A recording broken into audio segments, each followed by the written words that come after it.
Welcome back, listeners, to the Mindful Living podcast. I'm your host, Sana, as always. Now, I want you to imagine for a moment that we all are sitting together in one circle. You, me, and today's guest. No screens distracting us except my sound here. No rush to check any notifications, just presence. Now, sometimes, when we talk about mid 30s or when we grow up, like adulting, we sometimes hit a wall in there. Like, stress creeping in quietly through long work hours and the constant hum of digital noise, the endless emails, calls, WhatsApp messages, notifications, social media notifications, and all that. And it feels like our lives, our lives are being lived on autopilot. Scroll, reply, repeat. Maybe we all have felt that. And that moment when technology feels less like a tool and more like a tether. So, listeners, today's conversation is about breaking that tether. We are exploring strength, mindset, coaching, and the power of digital well being with someone who's not just studied it but lived it. My guest, Colin Corby, is the CEO and founder of Technology Wellbeing Ltd, a TEDx speaker, digital well-being coach, and the creator of the Digital Detox Coach. From battling stress in the early 90s to completing Ironman triathlons, Colin's journey shows us how mindset and resilience aren't just about endurance, they're about reclaiming our time, our health, and our humanity. So, Colin, welcome to the show. It's such an honor to have you here with us. Thank you very much for inviting me. So, Colin, your story starts with that moment of stress in your mid 30s when your body gave you a wake up call. What was going through your mind in that moment? How did it change the way you looked at strength and mindset? It was a wake up call, as you say. I had a great job. I worked with great people, but I had a young family and I had a house to pay for. And so it was, my first reaction was, how am I going to carry on working? Um, so after the usual set of tests, um, nothing was found. So I thought, what is it that I can do? And so I turned to sport. One of the problems I was having with stress is that my heart rate would increase and increase and increase until it got to the point where I started to see stars and passed out a couple of times. So I thought, if I turn to sport, I can get my health back and train my heart. And so I started, and I was really not very good at swimming because that was my thing I was best at school. Yeah. But I persevered because I had to. Yeah. And then I took lessons and then I started racing. And in that process, I trained my heart and the stress that I was feeling disappeared because actually in a well-trained heart is able to cope much better with stress. Mm, true. That's right. That's right, Colin. That's very rightly said. And I think many of us ignore, sometimes these signals until they become, turn into alarms. And by sharing your experience, I think our listeners will definitely realize, or at least feel that resilience isn't, it's built in crisis. It's built in response to it. How we navigate through it, how we prepare for it, and how we go through it. Yes, in sport, it really tells you that the mind and the body are just one thing. And if you have Mm. a healthy body, you have a healthy mind. The two things are so interconnected.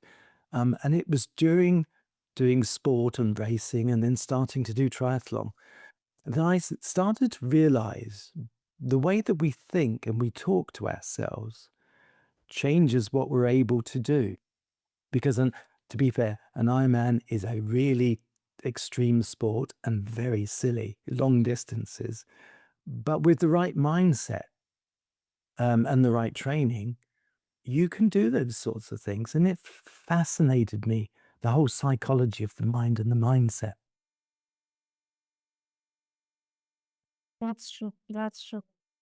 And Colin, you have connected physical training with mental resilience, eventually leading you to Ironman races. So, do you think mindset coaching works the same way as physical training? Like repetition, then discipline, small wins, like over and over, time by time. Yes, because if we think about who we are, we're shaped by all of our experiences. So even if you're an identical twin on day one, on day two you'll have different experiences, so you become different people. Habits. The research tells us that habits take a long while to form, maybe 66 days on average, perhaps 200, perhaps slightly less. And when it comes to our digital habits, we've been scrolling on our phones every day for years. So those are really ingrained habits. But if we want to change those or change any habits or change a mindset, then it's almost like training for, a marathon. On day one, you can't run a marathon. But with the right training and practice and repetition, over time you'll be able to, if your body is in good shape and your health is in good shape, you'll be able to run a marathon. So everything is about, in the real world, everything is about effort and time and repetition to get what you want. Yeah, yeah, yeah. And I think this really sparked a question in my mind about discipline. Now, I'll be very honest, Colin. Um, Sometimes I have really, really failed at habit creation. It starts really very well in the initial first week or maybe Mm. 2 to 3 days. Then something or the else happens, and my entire rhythm is kind of broken down. And then you know it's a gigantic effort to once again get back into that rhythm. Sometimes that really, really makes me frustrated, really makes me feel like, I'm not good, or maybe this is not for me. Sometimes I feel like I'm a failure. And this is something, it's dark, but it's sometimes, the reality in there. So when it comes to consistency and discipline, um, what happens when it becomes another form of stress, Colin? Like, how do we notice that fine line? How do we navigate through these kind of situations or thoughts? So the first thing is, with anything, whether it's exercise or practicing the piano or studying, it has to be something that we want to do. Now, I was lucky. I had a wake up call and it was a tipping point. Mhm. So it was easy for me because if I didn't exercise, then I wouldn't be able to do the jobs that I did and support my family. So that in a sense that was easy for me. But for most people, you don't have those tipping points. So it really comes down to who you are or who you want to be. Mhm. And sports people use a great thing called visualization. So if I'm doing a race, I visualize the race, particularly the finish race. And I visualize what it will feel like, where I will be, who will be there, what things are going on. And the thing about that is visualization is that actually creates a memory. Although it's in the future and although it's imagination, it still creates a memory. And that visualization helps it motivate us. The other thing we have to do is we have to use some tricks. So we have to use habits. Now, habits, as you say, if you do something for 1 week or 2 weeks, um, when you're doing something for a short period of time, you're consciously thinking about them. But at some point, you won't be consciously thinking about them. So one of the tricks is changing environments. Yes, So, yes. so I always say to people, if you're if you're online, it's like being in a sweet shop. Now I like chocolate. And I'm now I know if I'm in a sweet shop and they've got some chocolate, I might buy some and then I might eat some. Of So course. So I say, well, digital detox is about getting out of the sweet shop. Wow. So you to get out of the sweet shop and you go to an environment. Now, it might be a room in your apartment or house where you don't have any digital devices, or you don't have, chocolate and all of those other things, um, because the environment triggers our actions. It does.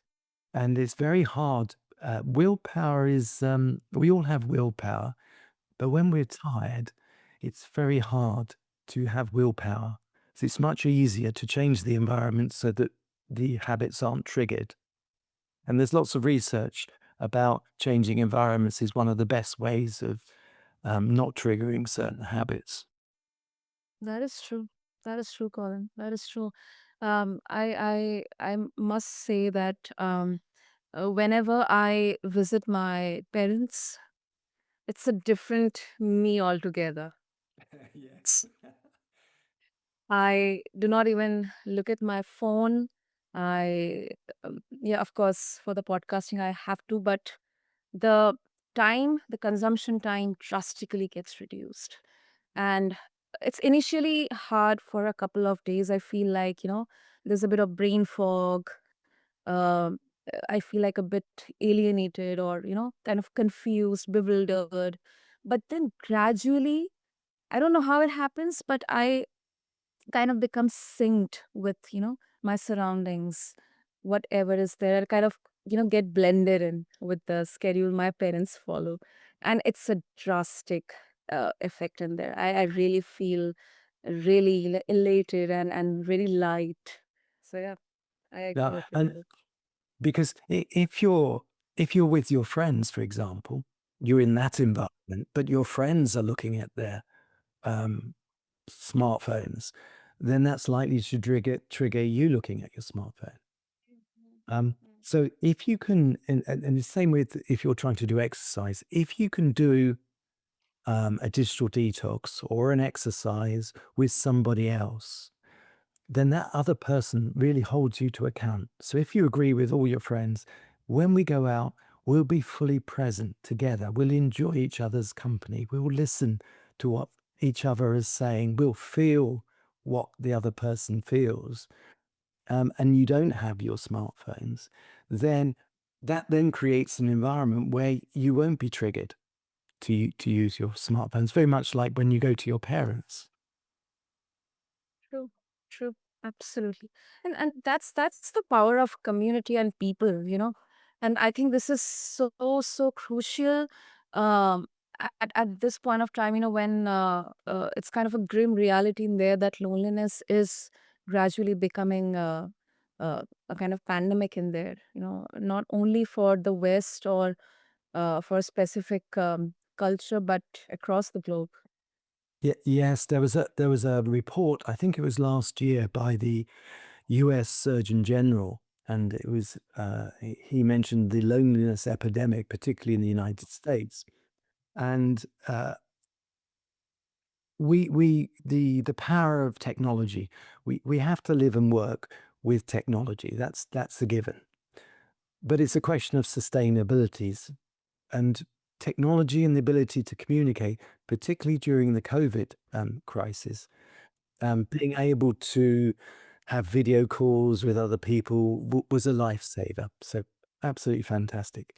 But what he was saying was online communications, whether it's messaging, emails, or video calls, perhaps, is not as good as real world communication with other people.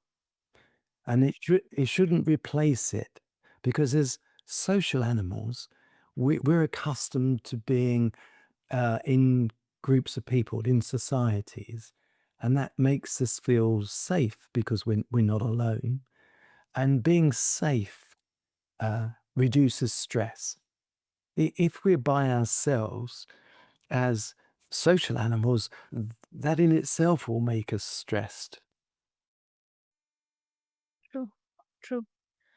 And with this, I also want to, get a sense of how, because you have been involved with technology projects since the 90s, the mid 90s. Um, but then you also experienced, started to suffer from stress. So, how this digital detox, how is this technology stress different from the kind of stress you faced in the 90s, Colin? Is there a difference or it's all same in there? Uh, there is a difference because I in the 90s I neglected my own health. I was so excited by my work, the hours I was working, the people I was working with, the things I was working in with. I neglected my own health. I forgot that being human is being a biological human, and we have to keep things in balance. Um, Today, though, technology demands our attention. Hmm. There is more information we have access to than we could ever process in many, many lifetimes. And we receive so much information that it's hard to manage. But all of these things are external to us and they're demanding our attention. And it's like being in a crowded room with everyone shouting at you all the time. And that's incredibly stressful because we can't answer all our emails. We can't read all our emails or messages. We can't respond to everything we're receiving. So, in a sense, it's about digital detox is about stepping back, being mindful to say, hey, technology is really, really great and very, very useful. But at the end of the day, it's not the real world. It's a great tool. And to be able to then say, well, okay, what do I need to do? What do I really want to do? What do I want to do with my time? How do I want to look after myself?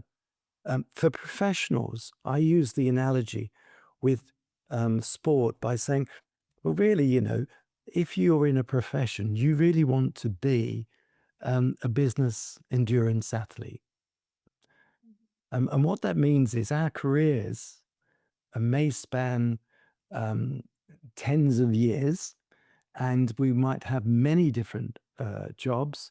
And some of the technology we use today will be out of date tomorrow. Some of the things we do today will be done by technology tomorrow. So we have to continually reinvent ourselves. And to do this, we have to look after ourselves as if we were a business athlete.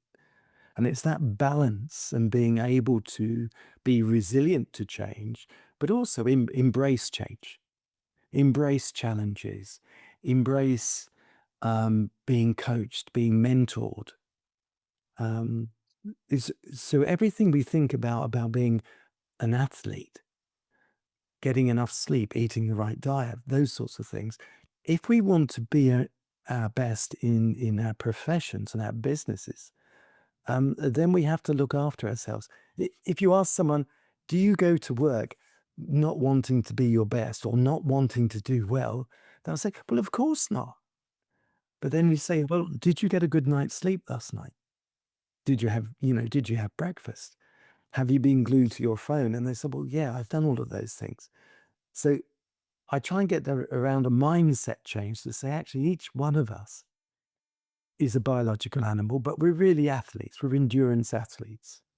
And so we have to look after ourselves. It's not a weakness to look after ourselves. It's a strength, just like at being a top athlete. Absolutely. Absolutely. I love that analogy. And um, it's also not selfish to look after ourselves, because I mean, time by time, I know some of our listeners may think that, oh my goodness, Sana always keeps on saying this, repeating this. But, you know, I have learned this from all my guests who have come on my shows that, we cannot pour from an empty vessel. We cannot take care of, our jobs or our life or our loved ones if we are not showing up for ourselves, if we are not caring for ourselves. So it's not selfish. Yes, sometimes the external resources can, make that meaning of self-care, self-love convoluted. But I believe with the right guidance, right resources, and like-minded, right people out there like you, Colin, I think people will definitely realize the true meaning of self-care. And it's a strength. We can't look after other people if we're not healthy ourselves. So it's really about, if you really want to look after the people you care for and the people that you're with, you really have to look after yourself.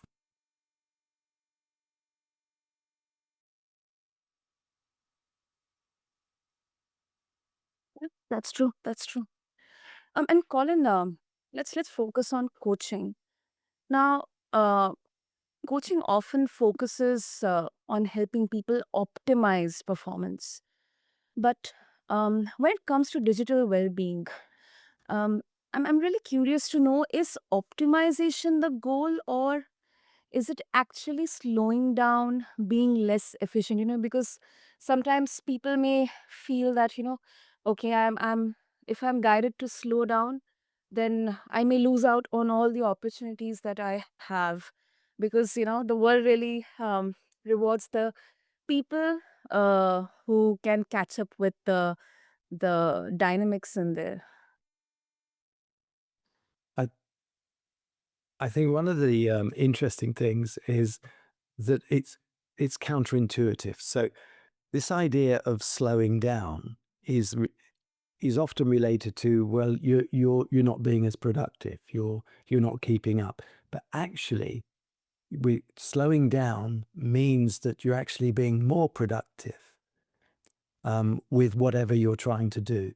One of the reasons for that is that humans need time to think and to process certain complex ideas. So if you're always online, you're not being given time to think. So slowing down and coming offline gives you the time to think. Also, the human brain can't multitask. It can't multitask. It can't use the same cognitive resources for more than one thing. To multitask, it has to stop doing something and do the new task. But all this stopping in the brain, which it does extremely fast, so we don't notice it, creates stress and actually makes us less productive. So, this idea of slowing down to focus on one important thing at a time makes us not only more productive, but better at that particular task. True, true. Yeah, I also agree. I also agree. Um, uh, and I think sometimes society really values productivity, the outputs in there, but somehow the real picture, uh, you know, it's a kind of a facade that we try to build, that everything is fine with us. We are working, we are working, we are earning money, we have all the shiny things, we have, we are supposed to have as per the external validations or conditions in there. But sometimes, we get trapped in that hustle equation, and we don't even realize that, we have got trapped. So I think that's. Mhm. Y- Yeah. Yeah, I'd like to throw in something else. We're in the age of artificial intelligence, and it's rapidly moving forward. So, if we think about the future of work, what is the future for humans in work at some point in the future? Um, it's doing the things that humans are very good at, because artificial intelligence will have done all the transactional type things that we do. So, what is it that humans are really, really good at? And one of the things we're good at is interfacing with the real world, which is the natural world and its complexity, interfacing with other people, and having the power to imagine things which don't exist now. So, if we want to have a long career, then it's imperative that we start thinking about, practicing and improving our skills as humans, as biological humans, because AI sooner or later is going to take over and do all of those other mostly transactional type things that we're currently doing in our jobs. Yeah. That is, yeah. It is uh, it is the reality, and I believe there's definitely a positive side, a silver lining in the cloud, that we humans have this innate resilience to face adversities, navigate through them. It's just that, um, it kind of has to awaken from a deep slumber in there. And Colin, uh, I mean, some argue that digital well-being is a privilege. Uh, Sometimes, often this is around mental wellness. That mental health, mental struggles, wellness. These are all topics to be discussed in the privilege circles. The common man or woman who is trying to keep up, they're taking care of their families, they're doing their jobs, they're trying to pay up the bills, they're trying to survive. For them, there is no even an option to afford to even think about their mental health, which is actually very disheartening. So, uh, do you see digital detox as accessible to everyone or only to a certain group? So what you've said there is actually true, because if you have um, sufficient resources, you can think about well-being a lot differently to if you're struggling to put food on the table the next day. But for all of those people who are struggling, our lives are not always a struggle. Many of us go through a struggle phase before we come out the other side. Um, there is there are things that you should be doing. Um, Sleep is so important for biological animals. And so even if you're working many hours, if you can get good sleep, you wouldn't want to waste your time that you have by being online all the time. So if you're having to work really hard, you don't want to eat into your sleep time by being on devices, doing things which really are entertainment rather than being productive. So, in a sense, that if you don't have the same resources or the same time, you perhaps need to be stricter on your use of digital devices. Now, here's the problem. Um, Entertainment takes us away from our particular circumstances. And if our lives are quite hard, it's nice to have entertainment, and our phones are entertainment. The danger is, of course, we can entertain ourselves to death if we spend too long on them. So it is accessible to everybody, but I appreciate it's much harder if you have limited resources. Yep, yep. Thank you so much, Colin, for touching on the um, practical, real aspects in here. Um, because sometimes it kind of feels uh, patronizing that stop using your mobile phones, don't use that, don't use this. But I think this really needs a lot of mindful approach in there, so that there can be a balance created, not Yeah. even balance, harmony in there. uh, And that's why I love the idea of being athletes, because if you go all around the world, it doesn't matter what your circumstances in life. If cricket is the national sport, everybody wants to play cricket regardless of resources. And some of the best cricketers have come from very humble beginnings. And the same is true of all sports, football, particularly in Africa, or long distance running. Most of the best long distance runners come from small African villages in Ethiopia or Kenya. So if you can get the mindset of being an athlete in all of your working, to be the best you can be in your working life, then that may be a way of thinking about it without being too patronizing. True, true.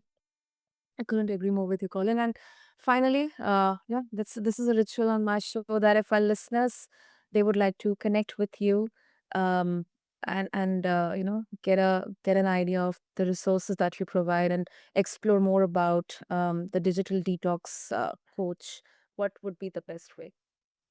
So I'm a digital detox coach, and I'm going to say go to the website because we all have to live and work in the digital age. So on the website, it has lots of information. There's a link to a YouTube channel, and it has lots of free videos and resources. And the TEDx talk is accessible from the YouTube channel as well. So there's lots of free resources, and if there isn't something freely available that any of your listeners would like, then just contact me and say I'd really like something on this subject, and I'll put something together. There's a lot of free resources. That's really great. That's really great, Colin. I'll make sure to have all the details, the links in the show notes along with this episode for our listeners. And thank you so much, Colin, for reminding us that resilience and rest, they aren't opposites, they are allies. And I think we have really, began to understand that digital well-being isn't a luxury; it is a necessity for living with intention. Whether it's a 5-minute pause today, or leaving your phone, leaving our phones in another room for dinner, or simply breathe before scrolling. Let's remember, listeners, that the small steps really really matter. So thank you so much, Colin. No, thank you very much for having me. Yeah, of course, of course. And thank you to all the listeners for giving your precious, valuable time to this episode of the Mindful Living. Until next time, I urge all of you to stay mindful, stay human, and maybe, just maybe, give yourself the gift of a little digital space. Thank you.